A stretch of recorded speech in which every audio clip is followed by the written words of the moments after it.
What is up, Kinfolk? So there's a content creator on this platform that goes by the name of Just Pearly Things. Her content consists of a panel of men and women who sit down and have conversations about dating and relationships in the modern world. Recently, Pearl started a new channel called Wife School, documenting her journey to becoming a more traditional wife.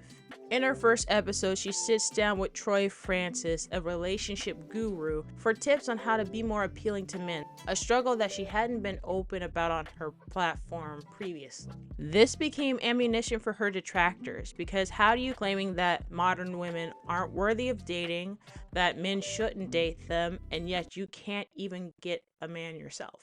However, the concept of a wife school, or a finishing school as what it used to be called, was something that was very commonplace. Finishing schools popped up in the latter part of the 1800s. Their purpose was to prepare young girls for the life of a socialite. Young ladies were taught fashion, etiquette, and how to create a social network that would benefit not only her, but her household. Though education was not as important like in boarding schools for boys, ladies were still required to perfect their skills in language, speech, and arts. After a year, a woman will walk out of this school with the poise and confidence of a high-valued woman.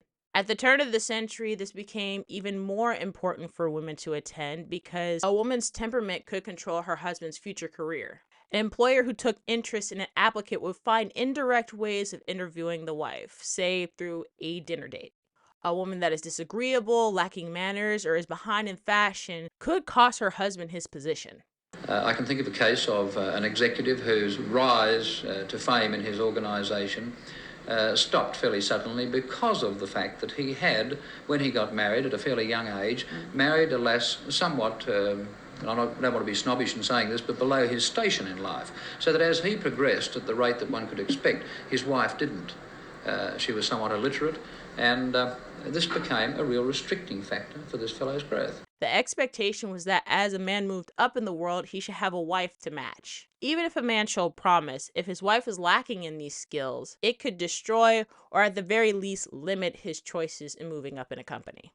Even Motown Records had a finishing school, and they're the only record company who would require their artists to enroll. Maxine Powell, head of the school, worked with names such as Stevie Wonder, Marvin Gaye, the Marvelettes, and Diana Ross. Her main goal was to take these artists and teach them class, because as she puts it, I feel that class will turn the heads of kings and queens.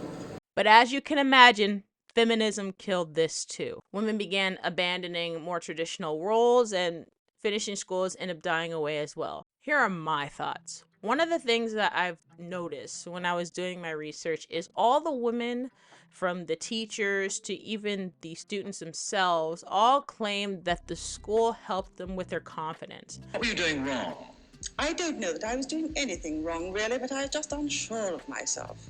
I had lost my self-confidence. I learned dress sense, makeup, how to develop one's personality, gauged social etiquette. I feel absolutely self-confident, relaxed. I'd like to get, better grooming and makeup and more confidence generally. The finishing school for them was it taught them to walk into any room and to be able to control it. Even when it came to fashion, knowing certain patterns, certain materials, work with your body type to accentuate your femininity to make you look thinner or bigger. A lot of women these days talk about wanting a high-valued man. I would say that this is the female equivalent of a high-value man, and a lot of women out there ain't willing to do it, which brings up my next point: personal accountability.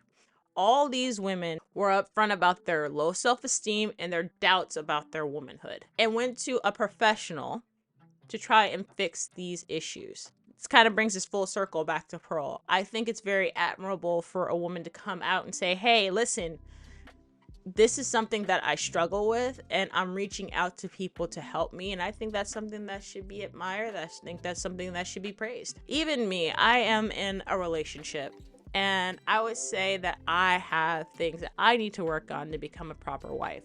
Some of it stems from being a tomboy, so I'm not very effeminate in a lot of ways, as you guys could probably tell. But there are some ways that I know I could work towards and strive towards to become a better wife and a future wife. But what do you think, kinfolk? Let me know in the comment section below. Go ahead to subscribe for the next one, and check out some of my previous videos. You might like them. But as always, kinfolk, I love y'all, and I will see you in the next one. Peace. That was definitely my elbow cracking though.